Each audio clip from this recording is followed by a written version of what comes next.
Welcome to Meg Talks, the Move with Meg podcast. I'm Megan Kerrigan, and I will be sharing ideas on how you can become a more consistent and confident dancer that understands your body and mind.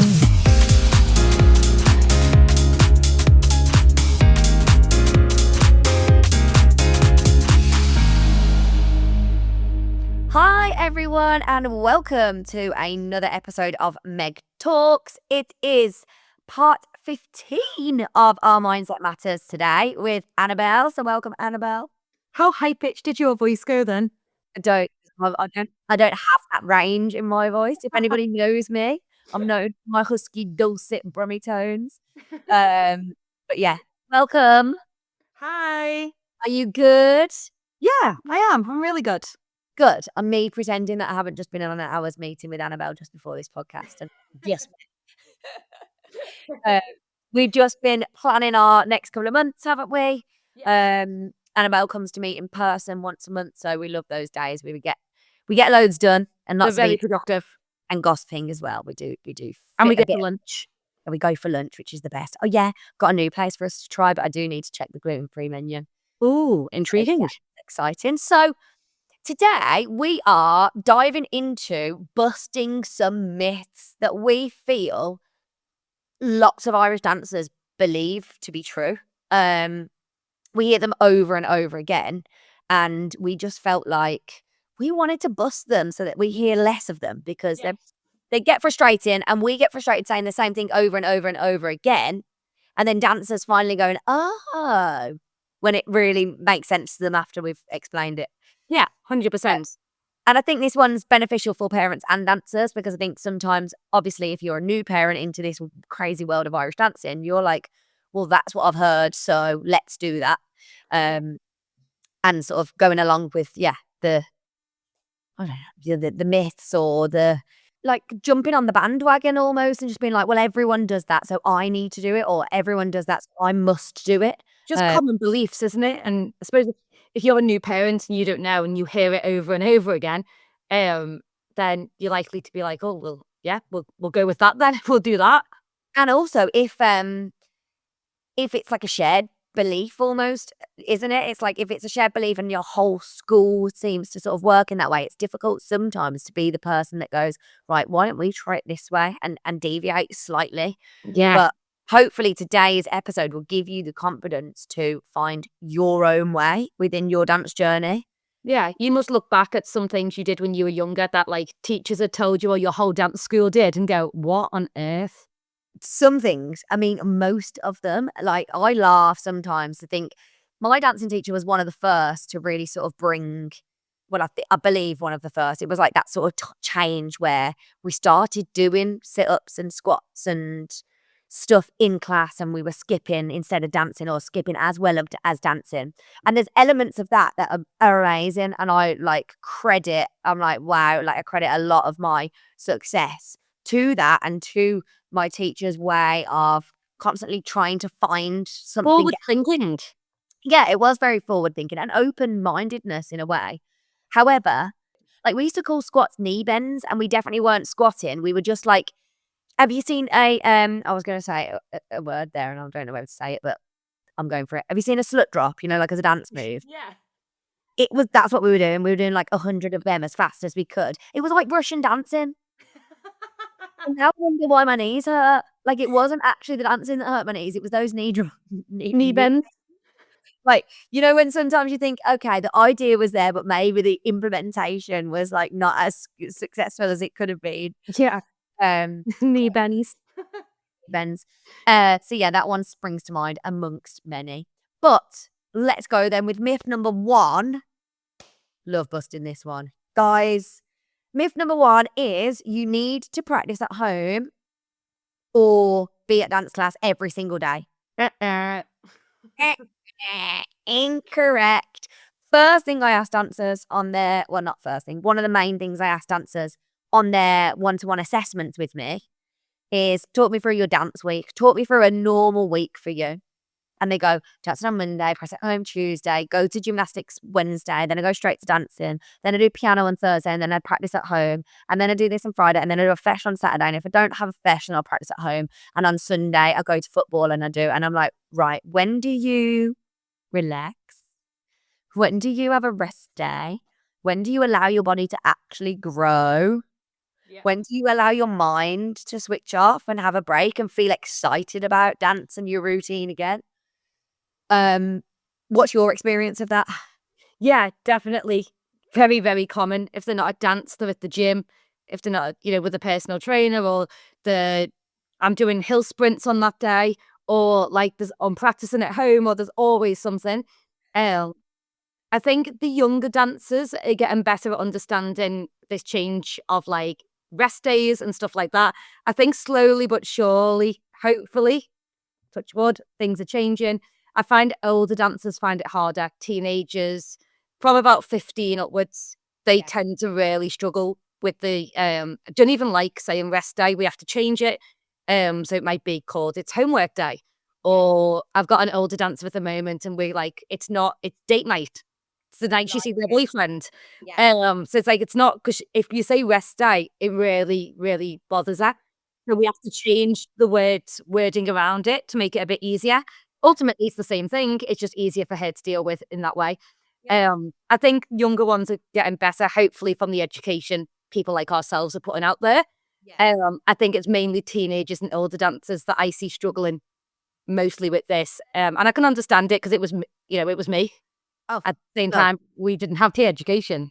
And it was me. It's still us. I was going to say, it is 100% still myself and Annabelle. And I think that is where it becomes even more frustrating for me when I hear dancers talk like this, because I see the impacts in my life now as an adult of that deep-rooted belief that you need to constantly be sort of doing something that's progressive and producing something, or that's pushing you further, or that's provided. Yeah, I just feel like, what I'm like, I can't sit still. And that is, yes, that might be a part of my personality.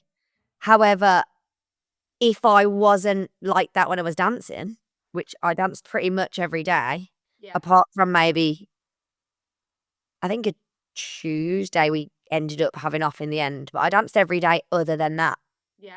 So and on the Tuesday when I wasn't dancing, I was doing all of my homework to fit it so that I could go dancing all of the other days. And I think my life is still very much like that. And I find it quite difficult to stop and put those. Do you know what I do? And I don't know whether you do this. I put gaps into my diary and I say rest, sleep, go for a walk. I put them in and then I just don't do them. And I work through them or I delete them. And the same with I do this at the weekends when I don't want to have plans. Like, I plan my life to within an inch of itself. Yeah, me I think too. that's because of dancing. Which isn't a bad thing. Like, it gives you structure, it gives you organization. Yeah, 100%. But I again still put in, and now I do stick to this. I put in keep free on You're weekends. good at that, to be fair. My boyfriend has to tell me we are doing nothing this weekend, Annabelle. Like, he puts me on forced rest, almost. Which is good. Learning, that's me just learning from you. I mean, you've worked with me for 4 years or longer now. 5 years now, I think. 5 years. Like, think about how many times I used to have hip burnout. How many migraines you used to have? Yeah. How many times I'd have to just say to you, I can't do it. Like, you need to cancel everything. I need 3 days off. And I would have to take that time off. Whereas now my diary works around how I need it to work to mean that I can be my best when I do show up. And I think it's a very hard shift to make, and we're still working through it. Personally, I'm still working through it. I think dance teachers are still working through, because what's fundamentally ingrained in you, in your subconscious. So our dancing teachers right now were dancers, most likely, in either our era or the era before that, which is very much work. 100%. So for them, even if they know consciously, and this is me sometimes, I know consciously what I need. Subconsciously, I still override it. Yeah. So it's being aware that rest is very important, factoring it in, and having someone to hold you accountable as well.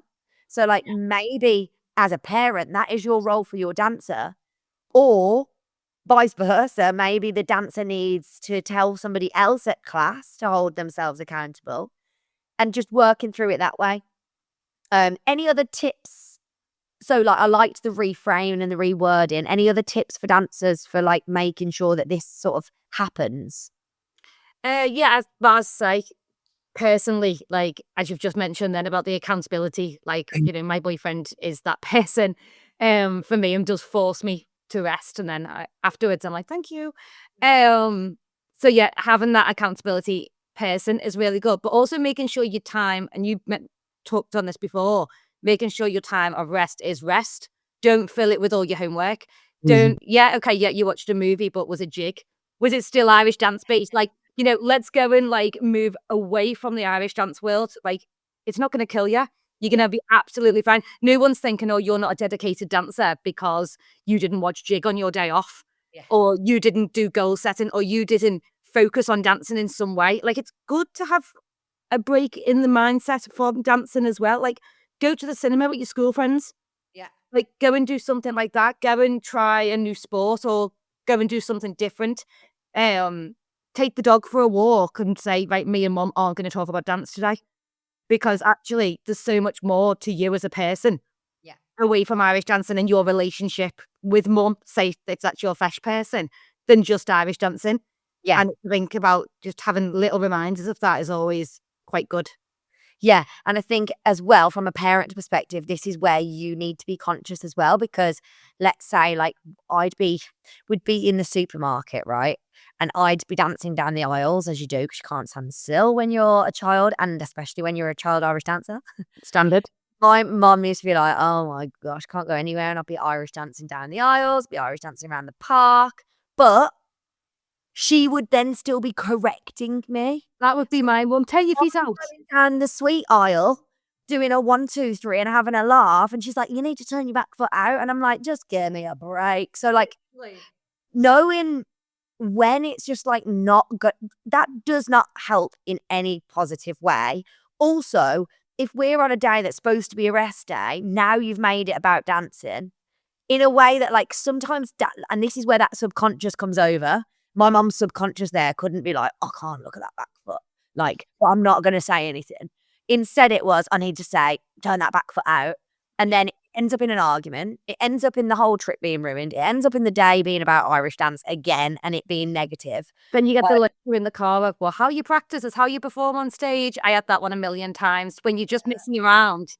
Like, well, I'm told you're gonna mess around with your arms up there, then you're gonna dance with your arms up there. I had that a million times. But mum, Yeah. I'm just messing around. Yeah. Leave me me. be. Leave me be. As Ronnie would say, Ronnie just throws himself on the floor and goes, "Leave me." Sometimes feel Not like that. dramatic at all. No, no, not at Yeah. all. And yeah, that'd be over the slightest thing, like having the wrong spoon at breakfast. So yeah. Stepmom life for you, throw it into the mix. I mean, it's coming into the mix more and more often here. I just happen to, I can't help it. I Just know. blurts out my mouth. Anyway, moving on, it kind of links quite nicely to the second myth that we are going to bust here, because I did have a point to add for the first one, but I think it links better to this. Yeah, I kept having to stop myself. Yeah. So the second one is you have to practice for hours at a time to improve. See, the time spent is sort of like seen as the time spent is the equivalent of what you're going to get out of it, basically, but it is not. Yeah, like, I remember being younger and people would be like, "I practiced for an hour last night," and then someone would go, "Well, I practiced for an hour and a half last night. I practiced for 2 hours." You're like, "No, 1, no, you didn't." But 2, like, as a kid, you'd go, "Well, they practiced more than me." Yeah. But now that You've done enough. yeah, exactly. And that's the headspace we wanna get people out of. Yes, 100%. And I think we, in everything that we do, so from our one-to-one movement to our one-to-one mindset to our gold club to our monthly one-to-ones, like everything we do, we are super, super aware of the time restraints that an Irish dancer lives under, basically. Yeah. If you're not dancing, you're in the car on the way to dancing. If you're not dancing or in the car, you're on your way to school. If you're not at school, you go in, mum's whizzing around because she's got to go to work, and then she's got to pick up your brother. And then, we know life is very, very busy, and you've got homework to fit in and all of the things. So we purposely have very short live classes. Yeah. We have very short workshop classic things. We do our 5-day challenges in the Gold Club that are 5-minute mini videos with a couple of moves that you have to repeat twice throughout the day. So maximum, let's say maximum 15 minutes across the whole day we want from you. And we do this on purpose. And again, with homework that I set for one-to-one movement, I don't know, you probably set short homeworks, little consistent homeworks, longer homeworks, but I purposely give 2 moves or 3 moves maximum for a dancer to do every day.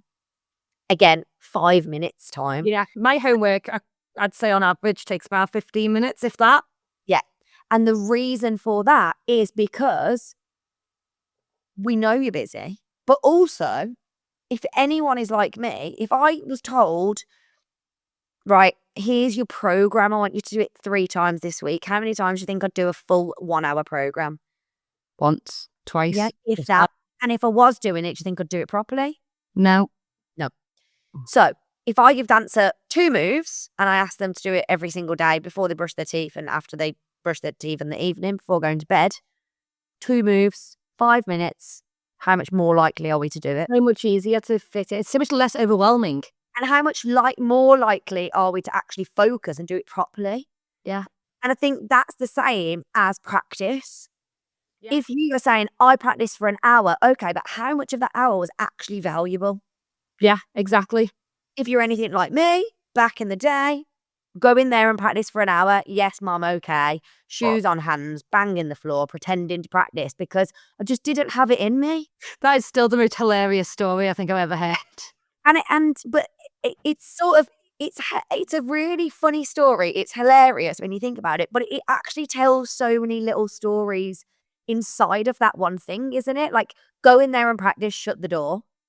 Okay, number 1, not how do you feel? Do you feel like you've got anything to practice? Is there anything you could go and put right in there today? Or, go and practice, door shuts. Yeah. What am I practicing? What am I doing? Why am I doing it? No focus. And also, this is on a Friday where I'm probably so burnt out from the full week. Like, actually, is that going to be beneficial? No. Like, what would be beneficial? Why don't you pop your shoes on there? Or why don't you go away and do some stretches? Well, you got a fesh this weekend. Why don't you go and do the fesh prep stretch in the Gold Club? Yeah. While you're relaxing. Like, it just, I don't know. I just feel like this, go in there and do an hour's practice or you haven't practiced for long enough is still that stigma that's held against that. Yeah. And that's why we always say work smarter, not harder. Yeah. Like, Biggest thing. always doing a 15-minute or 20-minute productive practice is so much more beneficial than an hour and a half of rubbish and unfocused practice. Spending half the time tying your hair up and, filling your water bottle up and stuff like that, or putting your shoes on your hands as you did. Yeah. Or pretending to stretch. Yes. Yeah, that's the one. It's more likely. Stretching when I was younger, yeah. Yeah, your version of stretching, not your version of stretching now. No. And the other one I think that kind of links to this is I don't have enough room to practice. That's another one. Because my practice, for years I was made to practice outside because my dad couldn't stand the sound of heavy shoes. Yeah. So living in England, it's very weather dependent as to whether I could practice or not because it rains a lot. Yeah. Would I still sometimes be out in the rain? Yes. But again, not beneficial. And then eventually I was allowed to move indoors when I got a practice pad because it dulled the sound slightly. And my mirror was the fireplace. I got a fireplace with like a reflection. Yeah. Or I'd wait till it went dark and then I could use the doors that led to the garden.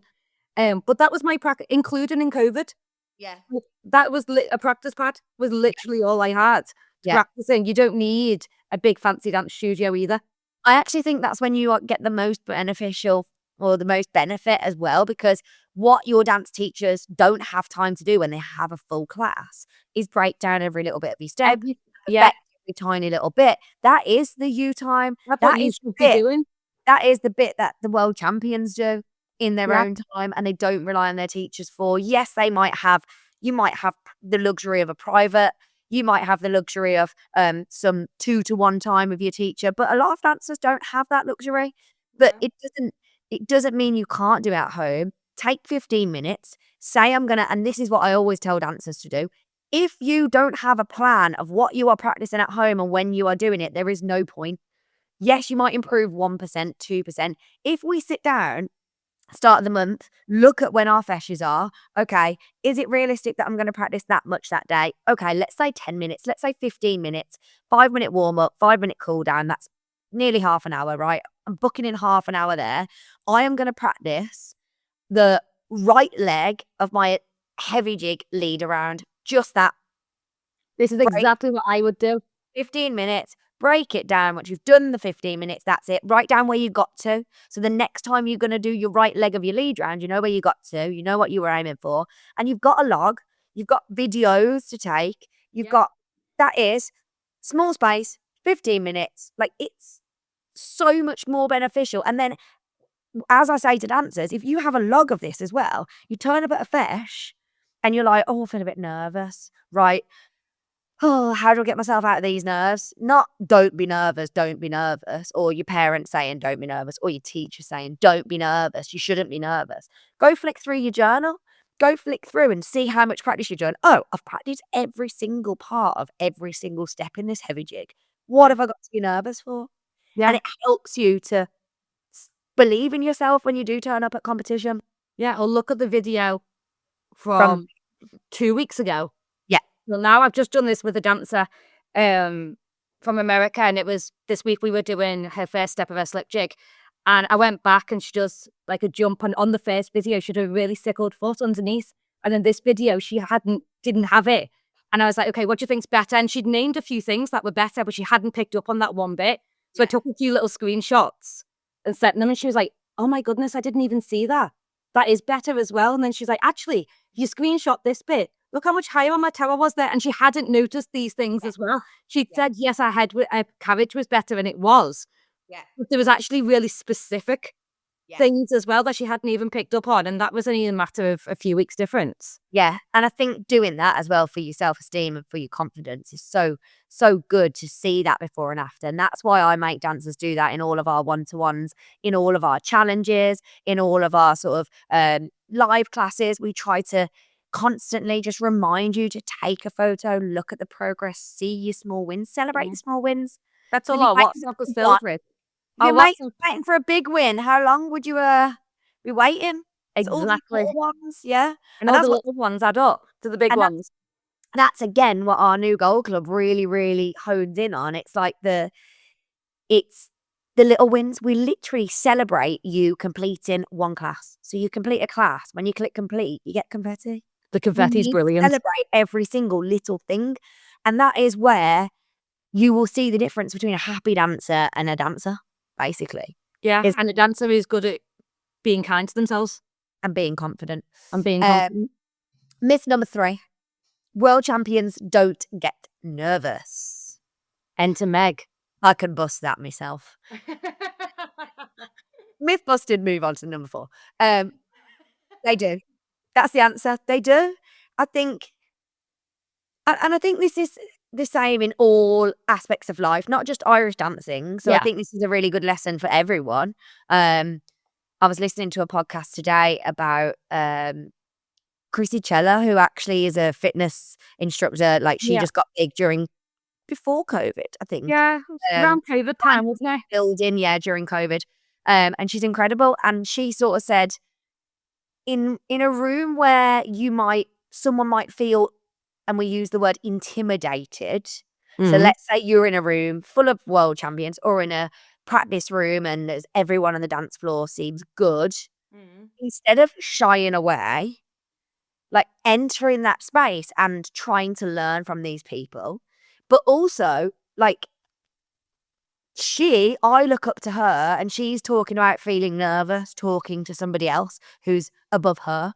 It's what we see as success, what we measure as success. So in Irish dancing, we might measure success as being a world champion. So you might look to me and think, well, she definitely doesn't get nervous, or, X, Y, and Z. That's you pinning what you think on me as a person. However, I'm doing exactly the same thing as you. I'm just trying my best. I'm just trying to juggle school, life, dancing, family, everything. I'm also just turning up and I've got 5 new judges and I've got new steps. And if you actually think about all the similarities you have with these people, there's more similarities than there are differences. Yeah, I'd always say to people, just because they've got like a funky shaped trophy in their living room, i.e. a globe, like doesn't mean like they're exactly the same as you. If you were in the line going to get pizza later on, or if you were in River Island going to the shops, you could be stood next to the world champion ballroom dancer. Yeah. And you've got absolutely no idea, but you wouldn't be intimidated. Yeah, and you wouldn't think, oh, bet they're nervous. Bet they get nervous. Yeah, I bet they're nervous about going to speak to the woman to return their top. Like, you wouldn't be bothered at all just because you stood next to them at a bash. Like, they're exactly the same as you. They watch the same TikToks as you. They probably eat the same dinner. They have to stretch. They have to tidy the bedrooms. They have to, they have to do their homework. They get told off and get corrections on their teachers. Yeah. Like, they're just a human being exactly like you. So, do you feel excited to dance? Yes. Do they feel excited to dance? Yes. Do they feel nervous? Yes. Do you feel nervous? Yeah. Because you're all human beings, whether you've got a funky shaped trophy in your living room or not.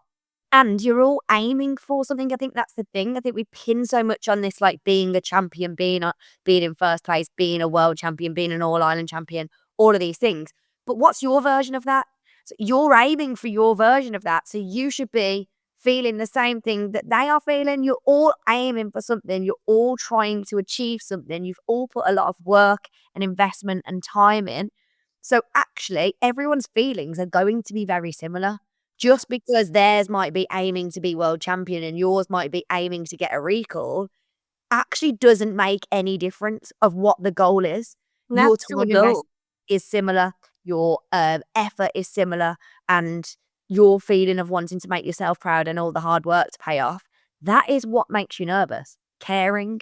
Yeah. So don't look at others and think, I won't be nervous anymore when I get to this place. I was really guilty of that, to be fair. Yeah. Like, really guilty. Once I get a world medal, all my life problems were going to be sorted. Yeah. Did you know that? You hear professional sports people talk about this all the time. If you've listened to any of the high performance podcasts. Oh, I love that podcast. Like every single one of them, they're like, and I even know like from firsthand from people that have achieved incredible things, they have this big boost of whoa, and then you sit down and it goes, oh my God, when am I ever going to be happy again? Like, when am I ever going to have something? Because you've achieved something so big, it's a little bit like, oh my God, now what? It's a little bit like, and I think we guilty of looking to something as like the key to our happiness, the key to our confidence. Exactly. The key to when I earn X amount of money, I will be happy and relaxed. When I get a promotion at work, I will be happy and relaxed. When I get out of prelim, I will be more confident. No, you won't. You do the work now. You do the work that we help you to do, especially Annabelle in her weekly mindset sessions and your monthly goal set classes. Like, do that work now. That is when you will find your happiness. That is when you will find your confidence. And why wait until something like that when you could have it now? Yeah, exactly. You could be more confident now. You could be happier as a dancer now. You could enjoy fashions more now if you do the work that we're helping you to have.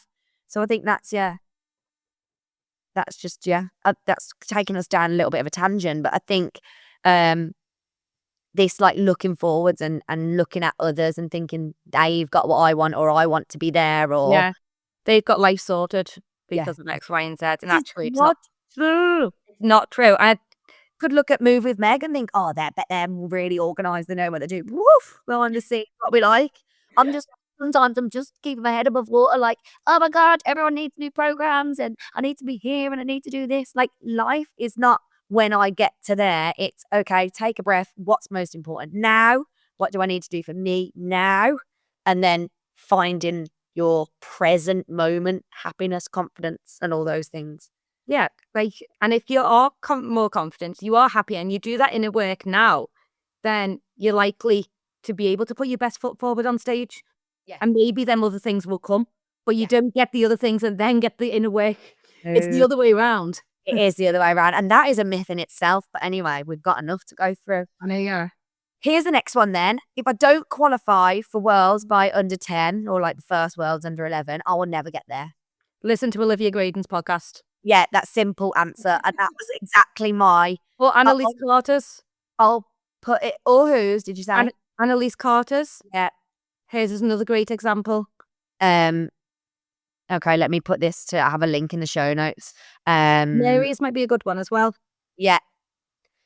Yeah. So Mary Conway, now world champion. Did she qualify first year? I don't think she did. No, I don't think she did. No. I don't think she started till she was about 9 or 10. Yeah, I mean, look at that. It's incredible. Annalise Carter definitely didn't qualify till she was about 13, I don't think. I think Olivia qualify. Like, I think Olivia was 12, yeah. And I do think that is not necessarily a myth, because I think lots of people know that that is not true. What I think this is at that age, that is the understanding. Yeah, and I think they panic. Yeah, the dancers at that age. Oh, if I've not made it now, that's it. I'm done. I'm done for. Yeah. Almost, isn't it? And it's that like, what's the word? Like, defining moment they feel. I've had lots of conversations with dancers that haven't qualified that first year, but then have gone on to do it in a couple of years. Like, it makes like your reaction to that and the actions you take following that moment of maybe disappointment is the defining moment of the rest of your dance career, basically. It's how you react rather than what happens. Yeah, definitely. And I think that also is like the nice thing about the Gold Club, in that we have a community of dancers that are all different levels. And I think this highlights to you as a dancer, whoa, like, did you see that girl comment in the community? Like, she's like 10th in the world, and you might be not qualified, and you might be prelim, and you're in the same community, working on the same things, doing the same. And we had we actually got a testimonial from a mum who's also a dancing teacher for the Gold Club, the Brightburn School in America. They're amazing. They are lovely. Claire, Max, Henrietta, love. And they all worked so hard. But I think her feedback was really, I hadn't really thought about it this way, but she said she was a little apprehensive joining to begin with, that the Gold Club would be right for all of her dancers. And when I say her dancers, I mean her children. So you've got Claire, who's an older dancer. Then you've got Max, 21. Then you've got Max, who is 13, 14. Yeah, who's a world qualifier. And then you've got the younger sister, Henrietta, who is 9, I think. And she is just in like prize winner, I think. Prize winner, brilliant, yeah. That kind of. And she was a little apprehensive. I know this because, like I say in the testimonial, a little apprehensive of, is this going to be suitable for all of them? Yes, it is. It's suitable for everybody, because everyone needs to work on the same things. Like, as you dance more, as you get older, things get tighter, things move less well if you don't look after them. As you are younger, your body is growing. So like, there's so many different things that mean what we are offering suits everybody at every level, at every stage. And if, as a world champion, I genuinely would have used the Gold Club if I had it when I was younger. Like, that is the main reason why I created it, obviously. But it really is a resource for everybody. I would have used it at a world championships as a world champion. Like, I genuinely would have. It has so much in there that is specific to certain corrections. And I think that understanding, and that again is our deep-rooted thing, the what, why, how method. You understanding what and why this thing is holding you back in a certain correction area is going to help you so much in your progression, in your confidence, in your in everything. So We've deviated from the myth. obviously. We have, but we haven't. The main thing is focus on your own journey. And that is, again, like if you don't qualify by under 10, like your own journey is so different to everybody else's. Don't look around. There'll be other dancers looking around at the same time, wishing they were you. Yeah. And my mum always distilled that in me. Like, let's say I was aiming to win and I came third. She's like, well, someone's dying to be third and you're not unhappy but disappointed. I'm like, yes, you're allowed to be disappointed, but also where you are, you're always looking forwards. You're always looking at what you don't have. The grass is always greener. Someone's also looking at you doing that. So, And actually, you 2 years ago were looking at where you are now, like wishing that you were where you're achieving the things that you're achieving. Or sometimes you look up and you go, oh my goodness, them girls like in open are absolutely brilliant. And now next thing you stood in line with them. yeah. And like a few years ago, like you were looking up and them girls were amazing. Well, now you're with them. You're one. Yeah. That's it. Like, so it's, it's a bit new level, new devil. Every time we move up, and I've had that conversation recently with a dancer, there's always something to work on mindset and movement wise. But following your path, and I love the fact like dancers will comment in, like I've won my second, first and prelim or something like that, and the amount of comments from dancers of all different like levels and like from all over the world, they're really, really good at supporting everyone reaching their goals, no matter if their goals are higher or lower. It doesn't matter what the goal is, and that's the thing, isn't it? I think when you're in a community of people, and I felt this before, and I think I've got a lot better at it myself personally. I felt this before when I've attended business retreats, and I've felt like I'm the smallest person in the room. That is where you kind of like want to be to grow in a way, but sometimes it can be can have the opposite effect where I felt like, oh God, I don't want to speak out loud. I don't want to tell anybody what I'm thinking right now. I don't want to tell them where I am. I don't want to tell them what my goal is because I don't want them to laugh at me. I don't want them to think, oh gosh, what's she doing here? Like, and I felt that recently as an adult. But I think when you start to do the inner work, like we spoke about previously, and I am so deeply invested in my passion, and the passion being that I want every single dancer to have the things that I felt I needed as a dancer when I was younger. And that's why you are so on board and such an integral part of the team, Annabelle, because your passion is exactly the same. Like, Don't you make me emotional? when you dive deeper into that, then I'm the loudest person in the room. Oh yeah. And it genuinely is just a difference of me looking at other people, what they have achieved, where they are at, wishing I was at where they are, thinking they've got it all together and I'm a mess. Then actually going, right, I might be a mess, but I'm trying my hardest and I'm deep in my passion. And when you think about yourself, your journey, and you think about you rather than looking around, And then look where you were 2 years ago. well, yeah, exactly. We don't do it, do we? Not enough. We're Definitely not. constantly looking, and I actually had that conversation with Lewis about something this week. It's like, right, okay, there might be time when you're feeling like in adulthood, like, oh, you can't do it all. You can't please everyone all the time. You can't be doing really well at work, spending all the time with your family, making sure that you're earning enough money, making sure that like it's impossible. But look at the things you are doing. Yeah. We all look at the things we're not doing and the things we feel disappointed about and the things that we feel like we're failing in. We don't go, right, okay, but I'm doing really well at this. I'm healthy. I'm fit. I'm going to the gym. I'm doing all these things. The kids are happy. We tend to look at all the things we're not doing right rather than, and the same with corrections. Again, we've deviated again, but I love talking about this because I think if I ask a dancer, what's the key thing you need to work on? They can list me 10 things. If I ask a dancer what you're doing really well at the moment, they can't answer the question. Oh, I do it all the time. I've actually started making it a time challenge. Like, and it, literally in about 3 seconds, they can give me 3 things they need to work on. And then I ask for what they're good at, and we will sit for 3, 4, 5 minutes and get like 2 things. Yeah. It actually happened yesterday. 3 minutes, I think we were there, and we Yeah. got 3 things, and it was 18 seconds to get 3 things she needed to work on. Yeah. It's really interesting to see Yeah. that how much easier it is for them. And it's balancing that. I was talking about balancing the scales. We don't want to forget your corrections. They're going to help you do better. But we also don't want to forget what you're good at.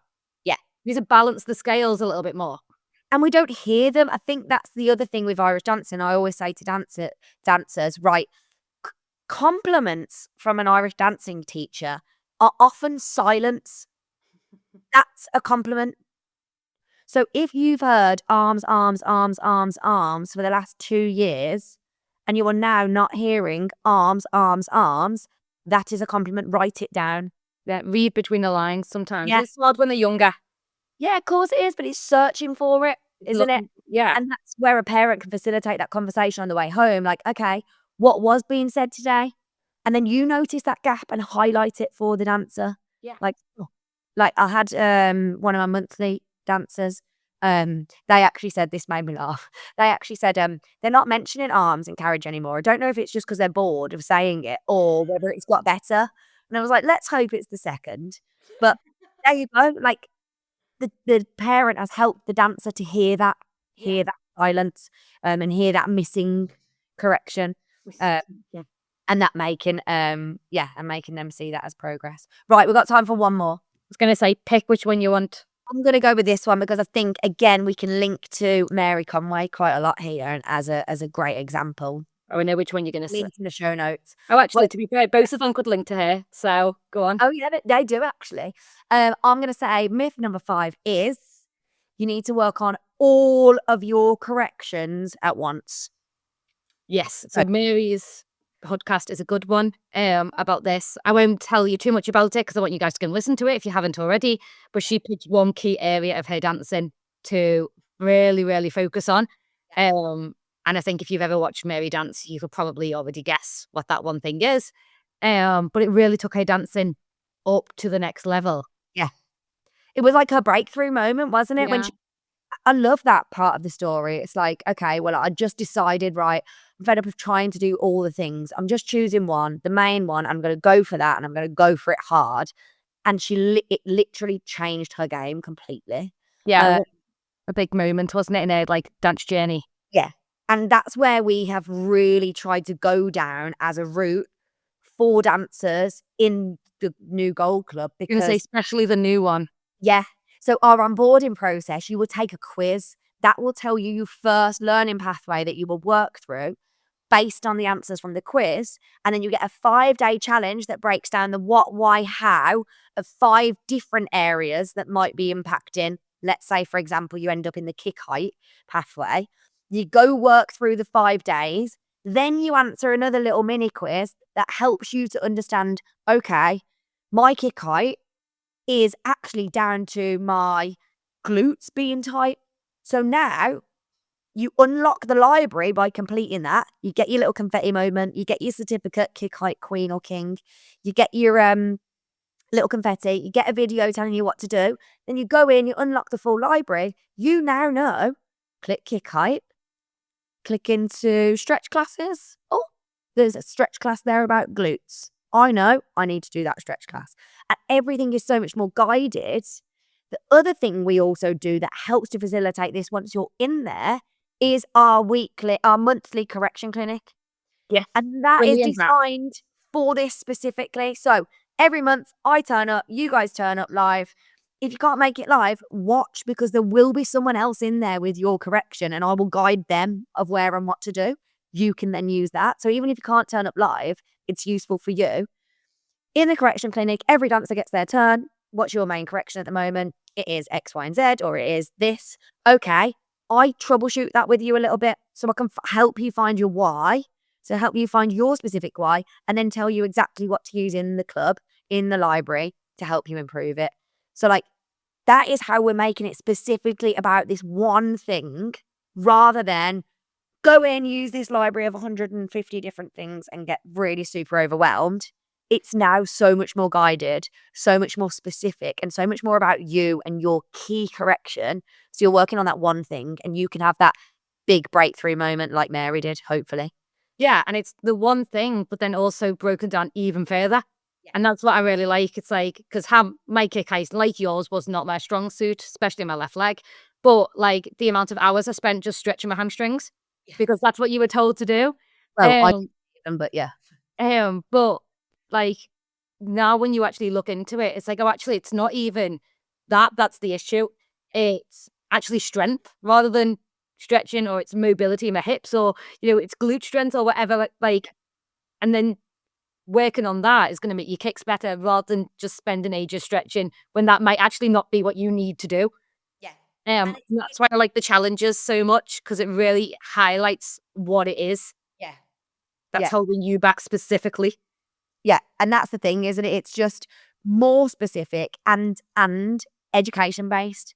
So at the end of each little section as well, there's a little quiz now that helps you test your education of what you understand about that section. So what you understand about turnout and how to improve it, then you get a little badge for completing that. And it's just, Yeah, I know a very certain little dancer who loves a bit of education, who is going to love that aspect of it. yeah, I mean, that would be me. Like, I feel like the more knowledge I get and the better understanding I have, I'm just so much more likely to do something as well, which is why I've sort of woven that in a fun way still, without it being like school again, but in a nice, fun way to help you. And the thing is, we can keep changing those quizzes as well. So if you feel like you've done it and that pretty much most people have like got there, I'm going to mix up the questions and you can do it again. Like, that's so yeah, there we go. You've got a few podcasts to listen to following this. You've got Annalise Carter, you've got Olivia Graydon, and you've got Mary Conway. Mary's links to a couple of the myths we busted, and Annalise and Olivia links to the one where we spoke about dancers feeling like they're never going to make it if they don't qualify at under 10. But hopefully we've busted some myths that maybe you actually didn't realise you believed. You realise were myths, and you might have and should have some takeaways that you can take away as a parent or a dancer from this and like change something slightly and see if it makes a big difference to your dancing. Sometimes it's the smaller changes that you keep consistently up that make the biggest difference, rather than 100%. overhauling your whole experience and your whole journey and all of those things. It's just about the little tiny things and tweaks that feel like they suit you. It's all about you personally. Yeah, because everyone's timetable is different, everyone's strengths and weaknesses are different. So yeah, it has to be unique to you. Yeah, 100%. Well, that was quite fun. That was good. I feel like if you've got any more myths, send them our way. I feel like we just like a second one of these. Yeah, I think we should just keep doing the myth busting. Yeah, I like it. Part 2 coming up soon. Mindset Matters, part 27, myth busting part 2. That's There'll be like 700 different subtitles. But yeah, of course, we deviated from the norm a little there. We deviated from the plan, as we always do, because we just can't help a chat. Well, we didn't talk about one of the myths, so we've already started our next list. Yeah, exactly. We didn't even get that far because we were running out of time. Yeah, well, I've got mine set in 15 minutes. It's time to go. I've got lots of finalising to do for the new Gold Club, which by the time this comes out, we'll be out. Watched. Hopefully loads of new dancers are in there working through their new pathways and are more focused. And yeah, I'm excited. Me too. Thank you all for joining. The link to the new Gold Club is in the show notes, along with those links to the previous episodes we mentioned. If you do enjoy listening to these, please share them with your friends, your dance friends. Like and subscribe. Leave us a little review wherever you listen as well, if you can, because that does help other Irish dancers find us. And we hope they're helpful. So we hope more dancers find us and use the knowledge that we share that we wish we had when we were dancing. Absolutely. And we will see you again on another episode very soon, guys. Don't forget, if you haven't booked your tickets yet, Move with Meg Fest, 14th of August in Belfast. You can still get tickets at the moment for £99, parent and a dancer. Also, flights are cheap at the moment, so you can literally get there and back for you and your dancer, parent and dancer, for under £200 from the UK. Let's go. And if you're in Ireland, hop on a bus. Let's see you there. Yep, love it. So I'll pop them links in the show notes as well. Goodbye. Goodbye. Have a good day. Bye-bye. See you all soon. Thank you for listening to Meg Talks. Don't forget to share your favourite parts of the episode and tag us on Instagram at movewithmeg with 2 Gs. And as a special treat, head to movewithmeg.co.uk/Fesh Day Warmup to access your free video. See you next time.